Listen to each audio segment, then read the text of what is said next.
Welcome back to Crossing Paths, a show coming to you from Madrid. Each episode we speak to a new guest who is living away from their home country and who's now based here in Spain. My name is Ali Sternberg. I moved to Madrid in February, and my goal while my wife is at culinary school here is to meet and interview as many people as possible and hear their stories. In this episode, you'll hear from Jawad Yehia. Since we sat down for this interview, Jawad and I have developed a little friendship, so it's fun for me to hear this episode from a few months ago when we were both still getting settled and getting to know each other.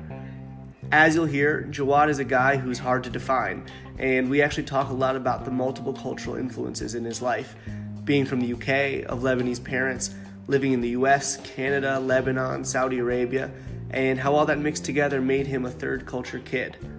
You'll hear more about what that means, how he decided on Madrid, his work life at a bootstrapping startup, why he's constantly moving, and how ordering olives and beer on his flight over here gave him some insight into the influence of Arabic in Spanish. So I hope you enjoy. You moved here 2 months ago as well. Yeah. So officially I moved here 2 months ago. Okay. I came to Spain in October, and I spent a month in Barcelona, a month in Madrid. Okay. Just to see where I'd feel, I don't want to say more at home, because they were both very homey. Yeah. But just where I'd feel more excited and have that drive to do what I want to do. Yeah. And I found it in Madrid. Okay. So I went home for the holidays. I talked things over with my girlfriend. Okay. And we decided to move here together. Nice. I came a bit earlier just to try to get things settled. Right. They're not completely settled. Yeah. But at least, I'm working. There's we're still a bit in the house hunting phase. Okay. Which 2 months in. 2 months in, yeah. Takes a while. Yeah, it takes a while to find something that you're both comfortable in. Right. Appropriate budgets and all these kind of things, yeah. Yeah. Anyhow, so now we're here. I'm working in BizDev for a Spanish startup. Okay, cool. Yeah. My background is generally startups and technology. I see. So it sounds like you wanted to come to Spain regardless, or did you have an opportunity specifically? No. I completely threw a I threw a dart at the map kind of thing. Yeah. So my options were between London, Berlin, and Barcelona in terms of startups. Okay. But when I came to Spain, I chose Spain for the beautiful weather, the nice food, proximity to everything. Mm-hmm. You both have Europe and Africa and all these opportunities for easy staycations, let's say mini vacations, whatever you want to call them. And when I came to Spain, I decided not to only focus on Barcelona, just to keep options open. There's options open. So I checked both Barcelona and Madrid and fell in love with Madrid, like I said. Yeah. That's so interesting to hear. You're actually the second person I've spoken to who is in the startup ecosystem or startup world who decided to come to Madrid over Barcelona, actually. Okay. Which is really interesting to hear the kind of patterns that are coming up. So you moved. So you said I want to live in Europe. You went around looking, and Madrid just turned out to be the one. Exactly. And you came here without the job. Yeah. So when I came for my discovery trip, I applied to a couple of jobs before I arrived. And the one that drew me in the most was the one that I ended up taking. Gotcha. There were a mix between corporate and startup. But regardless of whether it's corporate or startup, this company, it's called Yumiwi, it has such a nice vibe. And even though I get to exercise all my skills, it doesn't feel like I'm working. Okay. And it might. That's nice. Yeah, it might potentially be more demanding than another job because of its. I don't want to say infancy, but because of its stage. But at the same time, the rewards that I get from working with them are, to me, more tangible than the.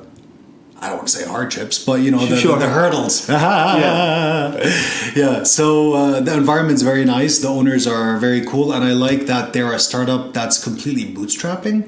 They're pretty small. A good size. Relative, yeah, they're a good size with good revenue, and they've been able to maintain this bootstrapping culture for a long time across many different pivots. And that just to me showed a wise person, not someone who chased after money and growth, someone who chased after the right product, the right market, the right strategy. And that played a very big role because these days there's a lot of hype around things. Yeah, there's a lot of people that are looking for exits, and that's the only thing that they care about. Yeah. Exactly. And to me, I felt that this was the owners of the company are Kherman and Inas, and I felt that they were both interested in actually cultivating something worthwhile. Cool. And to me, that's something that I would like to lend my efforts towards. Gotcha. No, I mean it sounds great. You found a place you wanted to live from that aspect, and then the work aspect seems to be really fulfilling as well. So it's okay if the house takes a bit of time, right? Can't have everything At least perfect. I'm in the right place. 2 out of 3. Yeah. Are you an EU citizen? Is that how you're able to work here? We'll find out how long I'm an EU citizen. Sure. I'm Brexit? Yeah, exactly. So that definitely helped. I don't know how it's going to play out in the long term. Sure. I hope that Great Britain and the European Union find a good and healthy balance for each other. Yeah. And I hope it doesn't affect either of our citizens adversely, because the powers want something and people want something else, So we'll see what happens. Yeah. That's. I've spoken to a number of British people recently who have that same sentiment. Like, I'm here in Spain, and we'll see what happens. Exactly. We'll see how it's going to play out. Exactly. Where were you living beforehand? So I've jumped around a lot in my life, and normally every, let's say, 3 to 5 years, I change cities and countries and stuff like that. Oh, wow. Right. Take me back. Oh, wow. Okay. Well, born in London. Okay. Yeah, so it was London, Beirut, New York, but not New York City. Not that cool. Upstate? Albany, yeah. A small stint in Montreal, back to Beirut. Then a bit of Middle Eastern hopping because I got a lot of the West End. So then it was Beirut, Riyadh in Saudi Arabia. Oh, wow. Then Jeddah in Saudi Arabia. Then I needed to cool down, so I went back to Beirut. Yeah. And then I was like, okay, I got my fill in the Middle East. Time to go to Europe now. Right. I like that trajectory. So you're born in England. Your parents are from Lebanon. Lebanese. Yeah, Lebanese. Yes. Gotcha. And how long were you in the U.S. for? In the U.S., I was there for probably around 8 years. Gotcha. Pretty big, substantial amount of time. Yeah, that was when I was young and didn't have an option to move around. Sure. Sure. But it was a very nice experience. I made some great friends. I learned a lot. Yeah. And education there in the U.S. I appreciated quite a bit because of a lot of the hands-on nature of things. And back then, at least, they used to like us to question things, and so I believe it helped. The freedom in education there helped drive innovation, and just opportunity-wise, I stumbled into startups, and I liked it a lot and went along with it. Gotcha. And that kind of then, is that what you were doing in all of your stops in the Middle East? And so I did university in Lebanon. Okay. So my small stint in Montreal was at McGill. Okay. Where I started off, and there I reconnected with my Arab roots. And so I decided to move to Lebanon and do my studies there. I see. I knew at the time that it's not easy to be in Lebanon work-wise, so might as well be there when you're a student. Why is that? Well, back then it was still coming out of Middle Eastern tensions, let's put it that way. Yeah. Eventually, when I moved to Saudi Arabia, my first job was with IBM. Okay. I stayed with them for about 2.5 to 3 years, and then I got an opportunity where my friend came along, and his father had invented a product. Okay. And he's like, "Can you help me market it?" Nice. And I was like, "Listen, it's a product. I come from IBM. I don't know how to sell product. I know how to sell solutions." He's like, "Well, can you turn it into a solution?" I'm like, "Yeah." Okay. He's like, "Okay, let's do it." So it's been probably around I'm bad at math, so 10 to 15 years in actual startups. Gotcha. But they weren't the same. They were tech driven, but they weren't your standard e-commerce or SaaS type startups. Back then, it was a bit too early for those things, at least in the Middle East. Gotcha. They were tech driven. They were more agency and service models. Sure. But with room for growth. Gotcha. Thankfully, we grew at least as far as I could handle before moving on. Right. I like the constant movement. Is there a reason for that besides that you wanted to live in a different place, or was it driven by where the work was, or? So I don't have the answer completely. Sure, yeah. I looked back and realized it was a trend. And I tried when I was in Lebanon last, right before I moved here. I tried when I started approaching the 5 years. I was like, oh, let's see if I can make it 10. Can I do a double cycle in one place? Yeah. And it didn't work. I felt that it was time to move on, and I figured, don't fight the urge. Yeah. See where it takes you. And I am glad I didn't fight it, because after I spent 2 months here and I went back there, I realized what I had received from Lebanon, and I realized the potential for what I can receive and give back, of course, to Spain. So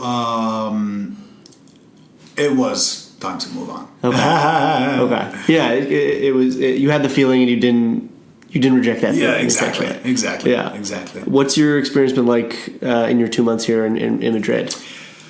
It's been generally quite pleasant. I love their fiestas. I love the fact that they like to fiesta. Yeah.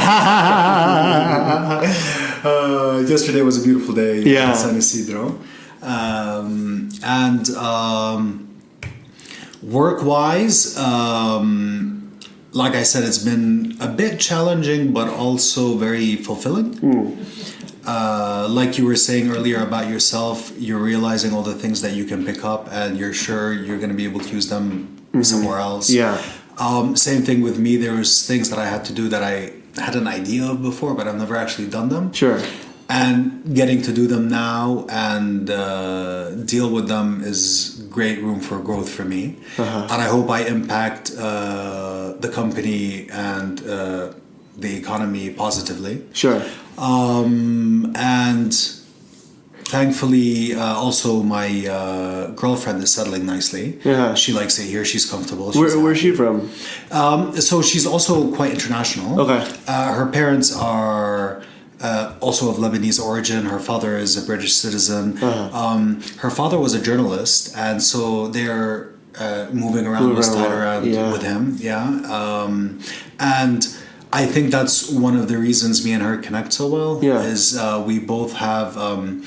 I don't know if you've heard of this term. It's third culture kid. Yeah. Yeah. Yeah. So we're both TCKs, and third culture kid. Yeah. For those listening, if you want to explain it. Sure. So a third culture kid is someone who grew outside of their home country, and in a way they've created their own culture, which was an adaptation of what their home culture is and all the cultures that they've met along the way. Right, because you have a number of things going on in terms of cultural influences. Yes. And so it's your own, essentially. Yeah. In a way, yeah. It's kind of it's funny. We have this a lot in Lebanon, to use as an example, where in one sentence we'll use 3 different languages. Yeah. Yeah. And so at the same time, when conversing with someone, you'll mix ideas from different cultures and different approaches while handling the situation. Yeah.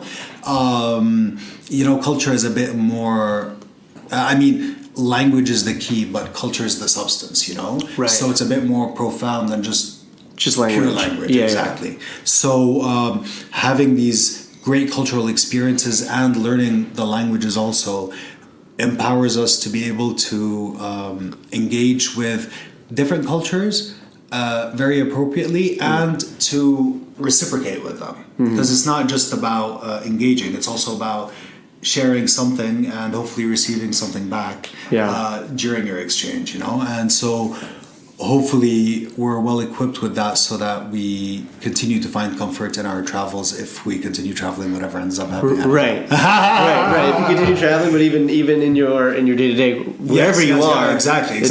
An international city like Madrid requires people to deal with things with an international mindset, So for sure it comes in handy. In my work, I deal with international business development, so also I have to interact with lots of different cultures. And I realized that heavily previously when I used to deal with international cultures while in the Middle East. I was on the client side, if you will, where I was receiving products from different cultures in Europe and North America, wherever it is, and packaging them and reselling them in the Middle East as a solution, right? So here it's different because I'm on the selling end. So when you're on the receiving end, you can tool the line a bit more, but when you're on the selling end, you need to know your boundaries very well. And you need to know how to engage the person in a way that will entice them. Because when you're buying, they're enticed by the money. Right. But when you're selling, you need to understand exactly what it is that's going to trigger them to want to pay for whatever service you're providing. Right, and for that reason, you have to know people, where they're coming from culturally. What might be interesting to them from one country is not of any interest from another country. Exactly. Do you speak Spanish? No. I joke about this where, and this applies to what we were saying earlier, how when you learn something, you never know when it'll come in handy.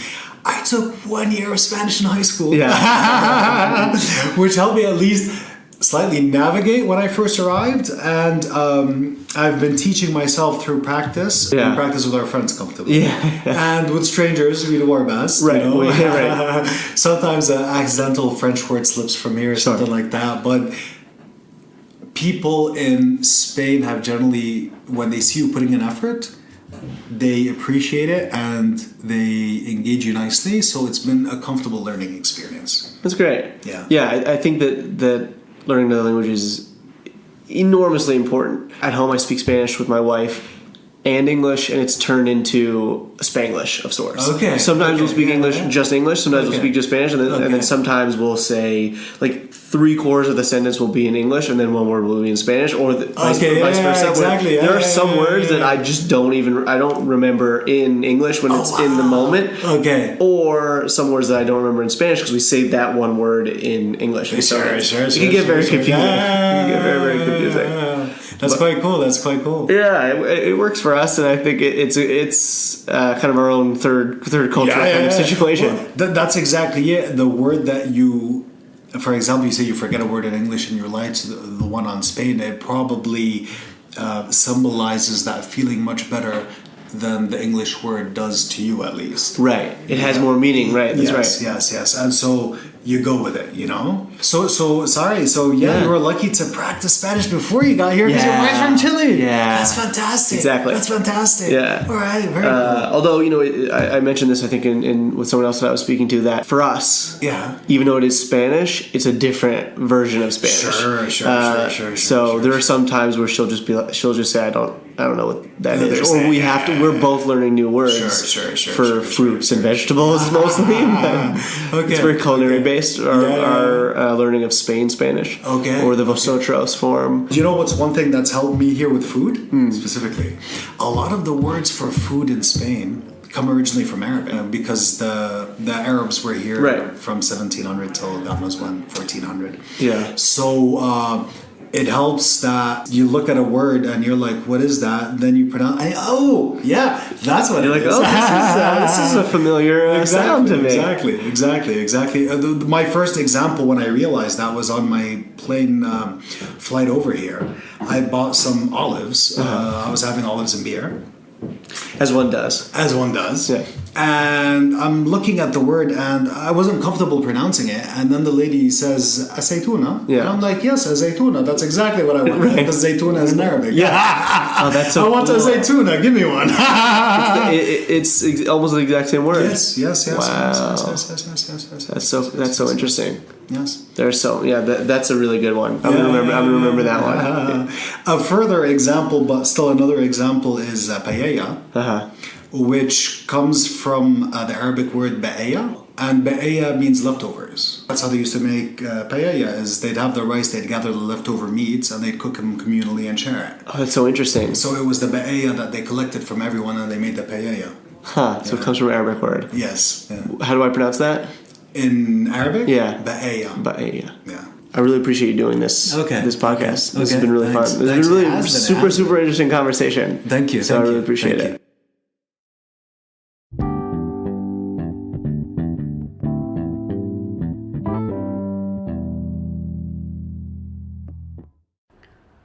Thanks for listening to today's episode with Jawad. I've received a lot of great feedback from the first 2 episodes, as well as some much appreciated constructive criticism, advice, tips, etc. So please keep listening, keep reaching out. I really do appreciate it.